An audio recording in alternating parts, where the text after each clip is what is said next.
Everybody, आज आपके समक्ष एक ऐसा विषय मैं सामने रखने वाला हूं कि जैसे इस हमको राहत मिली है कोरोना काल में। पहले के कंटेंट्स में ऐसा था कि हम एक परिश्रम में लगे हुए थे, तो जैसे लक्ष्मण मूर्छा हुई थी और हनुमान जी कैसे वहां से संजीवनी लेकर आए थे, ये प्रयास किया गया था श्री राम जी के द्वारा, जिससे उनको शांति मिली और वो दोबारा उस युद्ध के लिए तैयार हो गए। ऐसे ही हमारे भारत में भी ऐसी ही घटनाएं घटी हैं जिससे हम उस प्रक्रिया से बाहर निकले हैं। मैं दो पंक्ति में बताने का प्रयास करता हूं कि कैसे हनुमान जी यहाँ पर सिद्ध हुए और कैसे संजीवनी आई। तो ये सारा कुछ आपके सामने मैं दो पंक्ति में बताने का प्रयास कर रहा हूँ कि लक्ष्मण मूर्छा में हनुमान जी संजीवनी लेकर उड़ गए और श्री राम जी के हाथ प्रार्थना के लिए जुड़ गए। प्रार्थना की महिमा तो श्री राम ने बताई, पर सेवा की गरिमा तो हनुमान जी ने निभाई। प्रार्थना ने हनुमान जी को संजीवनी के लिए शक्ति दिलाई थी, पर दोनों की सेवा ने लक्ष्मण जी को सिद्धि दिलाई थी।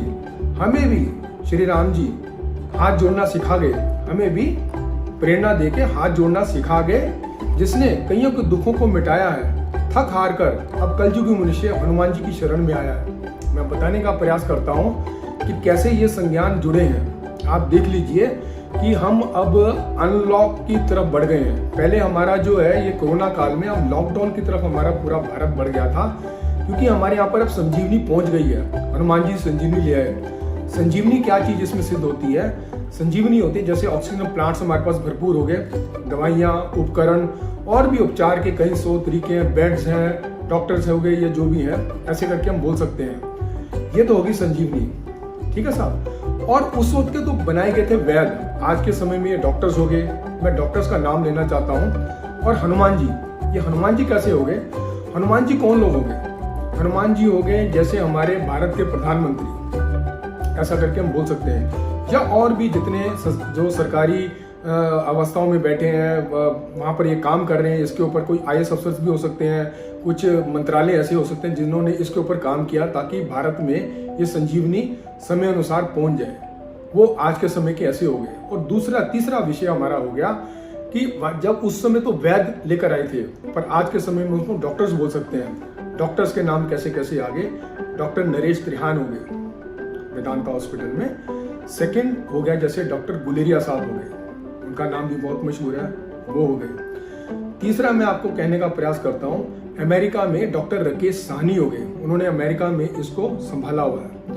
डॉक्टर अशोक सेठ हो गए, फोर्टिस के चेयरमैन, रियली कितना काम किया और कैसे लगे रहे, टीवी पे डिबेट्स भी देते थे। फिर मैं लुधियाना में मैंने देखा डॉक्टर GS वांडर हो गए, जो यहाँ पर हीरो हार्ट DMC संभालते हैं, और उनके पास कितने केसेस आते हैं और कैसे।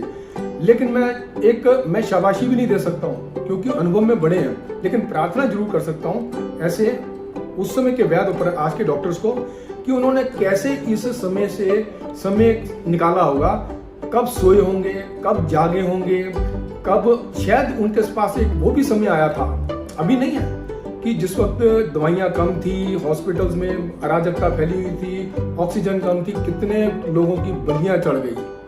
ऐसा सुनने में आता है, मेडिकल एसोसिएशन डाटा देती है कि इतने लोग डॉक्टर्स जो है ये चले गए बेचारे।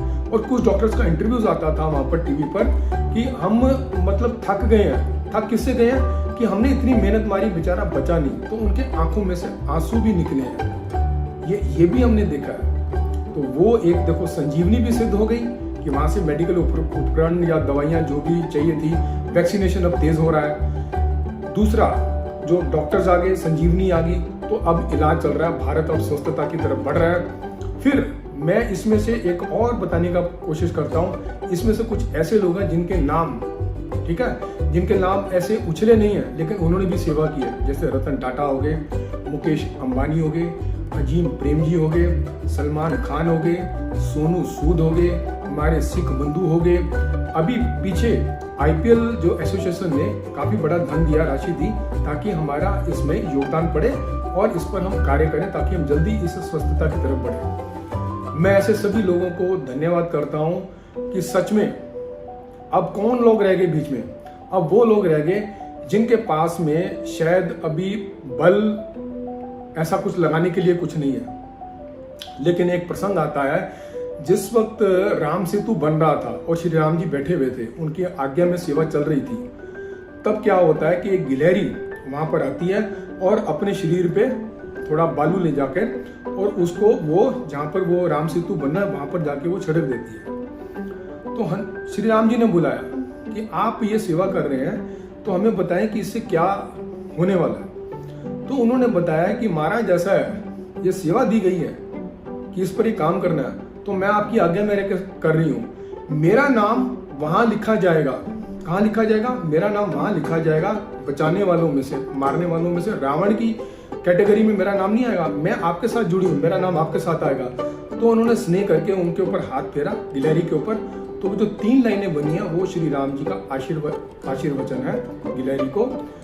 तो आप ये देख लीजिए, जिन लोगों के द्वारा कुछ ऐसा महसूस करते हैं कि हमारे पास ये बल नहीं है, वो नहीं है, तो मैंने लास्ट में बोला कि हनुमान जी की तरफ आप झुक जाएंगे। तो वो 10 हनुमान चालीसा पढ़े हर रोज, ताकि ऐसे जितने भी हमारे, चाहे वो हमारे प्रधानमंत्री हैं, चाहे हमारे स्टेट के जितने सीएम हैं, चाहे हमारे उद्योगपति हैं, चाहे हमारे डॉक्टर्स हैं, चाहे और भी व्यवस्थाएं हैं, उनको सबको बल मिले और हमारा भारत जो है जल्दी इसमें से निकले और स्वर्णिम भारत की जो इंतजार कर रहा है बहुत देर से पूरा विश्व आंखों पे टकटकी लगाए बैठा है कि भारत विश्व गुरु बनेगा, उसकी तरफ हम कदम बढ़ाएं। यही मेरी सबके आगे प्रार्थना है, विनम्र प्रार्थना है। हम आप इसके ऊपर लगेंगे। इसी के साथ मैं अपने शब्दों को विश्राम देता हूँ। धन्यवाद।